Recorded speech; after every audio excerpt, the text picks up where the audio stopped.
Bonjour à tous, j'espère que vous allez bien. On se retrouve aujourd'hui pour parler d'un problème hélas d'actualité, comment gérer un mois de mai pourri au potager. Alors je ne sais pas comment ça se passe, enfin si je sais qu'un peu partout en France, ce mois de mai est une catastrophe. On a du froid, on a de la pluie et on a les conséquences qui vont avec, c'est-à-dire des feuilles qui jaunissent, des plants qui végètent, qui un développement très ralenti. Et donc vous êtes nombreux à me contacter en disant que faire, est-ce que je dois planter mes plants, est-ce que j'attends, bon, on ne sait pas trop quoi faire, on est un petit peu pris au dépourvu. Alors cette saison, c'est une saison un petit peu particulière parce que ici dans le sud-ouest, en mars-avril, on a eu un vrai déficit de pluie, pas du tout d'eau pendant quasiment 2 mois. Je me rappelle que j'ai même dû arroser les salades ou les radis en début de saison. Et puis là, depuis début du mois de mai, c'est la catastrophe, des pluies tous les jours, des températures autour de 10, 12. J'ai encore eu 6 le 20 mai, donc il y a 2 jours, 5 ou 6 degrés le matin. Donc tout ça fait que c'est un petit peu compliqué à gérer au potager. Et donc on va voir les 5 trucs pour essayer de gérer ce problème.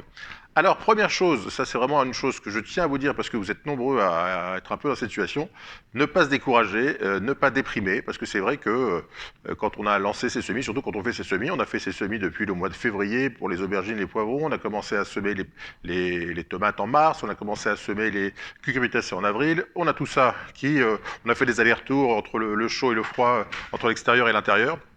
On était prêt, on était impatient de planter tout ça à la mi-mai, et puis là on est donc le 21 mai, 22 mai, et on n'a toujours pas, enfin moi je sais que j'ai planté certaines choses, mais j'ai encore beaucoup de choses qui attendent d'être plantées.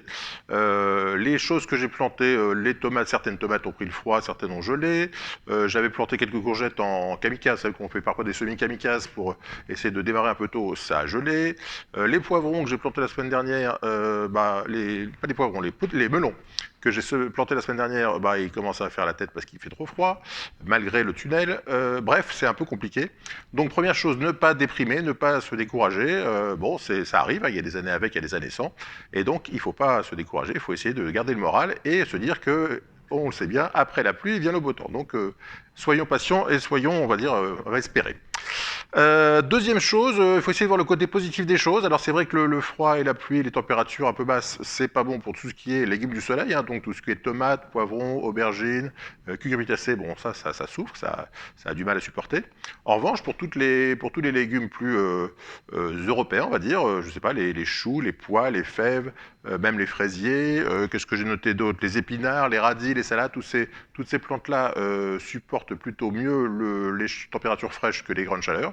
Donc de ce côté-là, moi j'ai des salades, j'en ai, je sais plus quoi en faire, je dois en avoir une trentaine prêtes à récolter. J'ai beaucoup de salades, j'ai beaucoup de radis.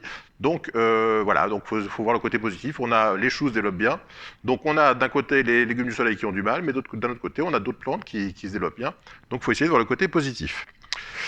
Alors troisième chose, ne pas essayer de jouer à Don Quichotte, ne pas aller contre la nature.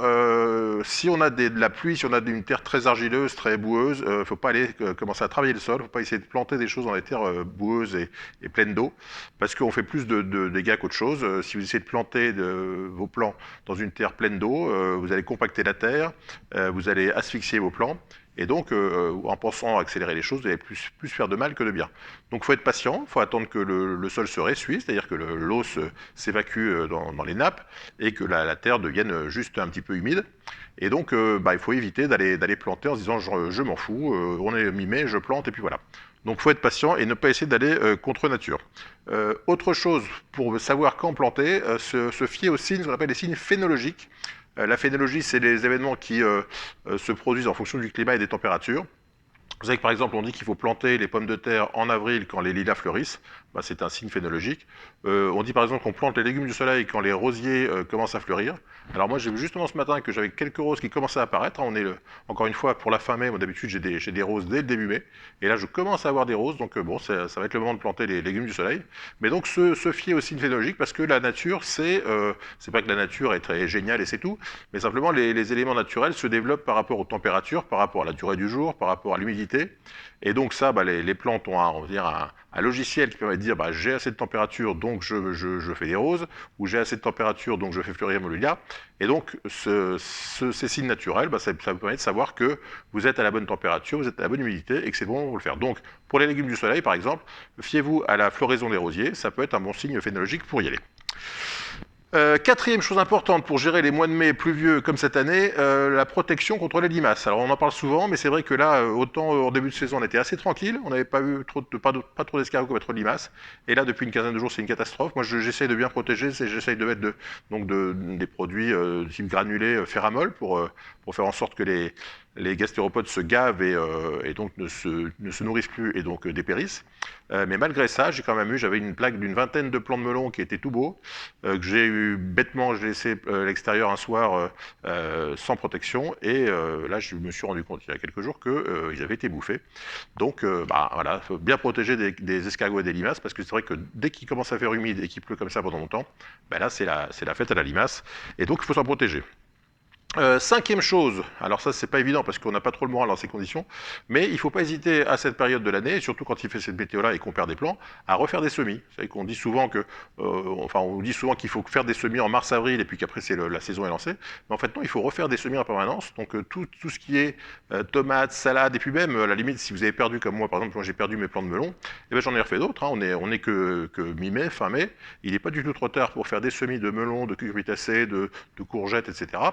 Donc, pas se décourager, et puis repartir de l'avant, et donc refaire des plants de tomates, Alors, poivron, aubergine, c'est un peu tard, parce que poivron, aubergine, ça prend plus de temps, mais tout le reste, on va dire tomates, courgettes, enfin tout ce que vous avez déjà semé il y a un mois, si ça commence à végéter, vous avez du mal vous savez pas trop comment ça va évoluer, n'hésitez pas à refaire des semis, refaire des vagues de semis régulièrement, pour pouvoir toujours avoir des nouveaux plants, et puis, dans un mois, normalement, il fera beau, et vous aurez des beaux plants tout neufs à mettre en terre.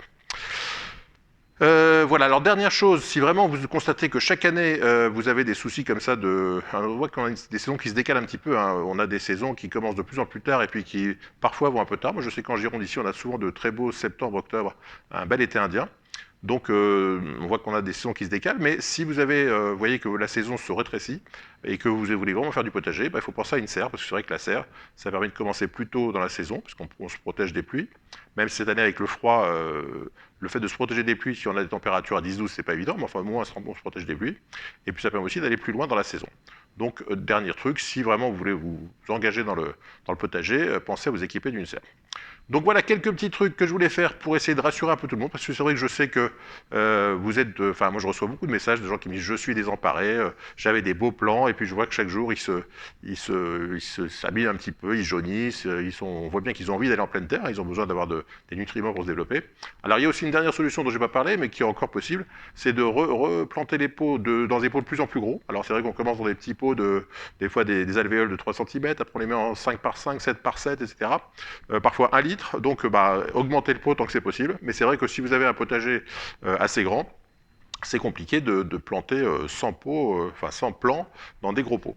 Enfin bref, tout ça pour dire que je voulais vous souhaiter du courage, de ne pas déprimer, de garder l'espoir, et que normalement, là j'ai regardé la météo à 8 jours, c'est encore pas terrible, mais normalement, un jour, il va faire beau, on aura du soleil, on aura des belles températures, et les plantes vos potagers vont pousser. Voilà, bon courage à tous, c'est tout pour aujourd'hui. Si vous avez aimé cette vidéo, n'hésitez pas à mettre un petit pouce bleu, si vous avez des questions et des commentaires, et surtout si vous avez des trucs pour gérer ces problèmes de météo un petit peu détraqués, n'hésitez pas à mettre en commentaire comment vous gérez ces problèmes de froid et de pluie au mois de mai. Et puis, en échangeant comme ça, j'espère qu'on pourra faire en sorte que vous trouviez toutes les solutions pour avoir un beau potager dans 1 ou 2 mois. Il faut espérer qu'on aura enfin des récoltes et des belles choses qui arrivent au potager. A très bientôt pour de nouvelles aventures, et si vous n'êtes toujours pas abonné, je compte sur vous pour nous rejoindre. Bye bye.